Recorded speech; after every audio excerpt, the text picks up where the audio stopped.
So imagine trying to pivot like a 13-foot wide, perfectly rigid sheet of metal up a narrow apartment stairwell. Right, yeah, that's just physically impossible. Exactly. Mhm. So how do you actually get a colossal 161-inch display into a finished room without, tearing down a wall?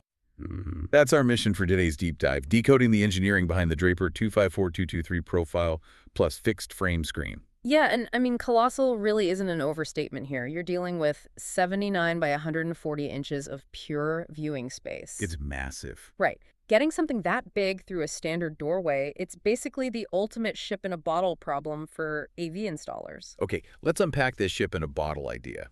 Because, well, you don't build the bottle around the ship. No, you definitely don't. Right, so instead of trying to shove a fully built ship through the neck, you bring the raw materials through and build it inside.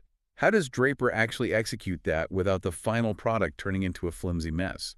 Well, what's fascinating here is that they engineered it to ship completely unassembled. So you just carry these really lightweight frame pieces up the stairs. Okay, makes sense. Yeah, and then you attach the massive viewing surface right there on site using the sliding hook and loop system. Wait, hold on. Hooking a giant piece of fabric to a frame, doesn't that risk sagging over time? I mean, especially at 13 feet wide? You'd think so, right? But that's actually the brilliance of their tension mechanism. How so? Well, the sliding hook and loop isn't just about snapping it together quickly. It actually allows for continuous micro adjustments. Oh, interesting. Yeah, it provides this perfectly distributed tension across all 140 inches. So the fabric stays drum tight, which completely prevents any of that warping or rippling that would ruin the projected image. Good, but here's where it gets really interesting for me. Making a screen modular usually means it ends up looking like, I don't know, industrial scaffolding. Right, bulky and ugly. Exactly. So how did Draper manage to make a pieced-together frame look sleeker than a standard flat panel TV? I mean, this unit sits less than 2 inches deep on the wall. They rely heavily on extruded aluminum baffles for that. Extruded aluminum. Yeah, aluminum is naturally lightweight, but the extrusion process gives it incredible structural rigidity. Ah, I see. And that's what allows them to offer what they call a zero-edge borderless look, or even just a tiny 5/8-inch bezel without the whole frame bowing under the tension of the material. That makes sense. And if you're building a massive commercial video wall, they also highlight this mullion-less design, meaning you can butt two of these screens right up against each other with absolute zero separation. Right, no thick dividing bars breaking the illusion at all. So the goal is just pure visual immersion. The hardware completely vanishes. Exactly. You're just looking at the image, not the frame. So what does this all mean for the buyer? Let's talk about the investment and the specs, because this is honestly where I got a bit tripped up. Yeah, the numbers can be surprising. Right. So the current price tag is around $4,146, down from an MSRP of about $5,182.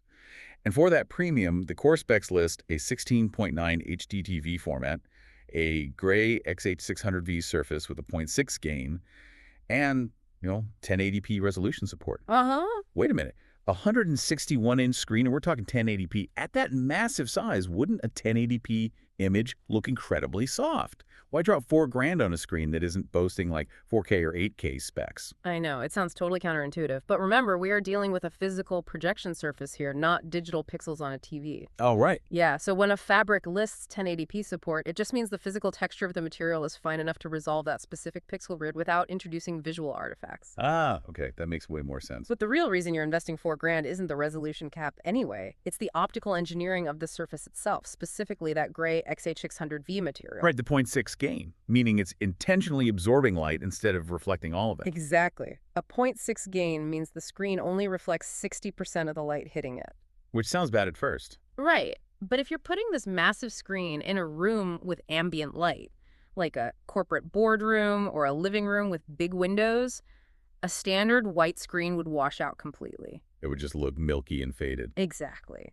So the gray surface and the lower gain work together to absorb that ambient room light. It drastically deepens your black levels and preserves the contrast. And then you can add in the optional LED bias lighting, which creates this halo effect around the back of the screen to trick your eye into perceiving even higher contrast. Yeah, bias lighting makes a huge difference. So you're really engineering a highly specific optical experience, not just hanging a white sheet on a wall. It really is a masterpiece of hiding the effort. You see this massive 161-inch wall of video, and you just don't realize the hidden ingenuity behind it. Yeah. From the flat pack tension system to the extruded aluminum framing holding that point 0.6 gain fabric perfectly flat. It really makes you look at giant displays completely differently, which actually brings up a fascinating paradox about modern tech. What's that? Well, the larger our displays get, the more invisible the hardware itself needs to become. And as screen hardware becomes increasingly invisible and, mullion-less, are we moving toward a future where our physical architecture itself simply becomes the display?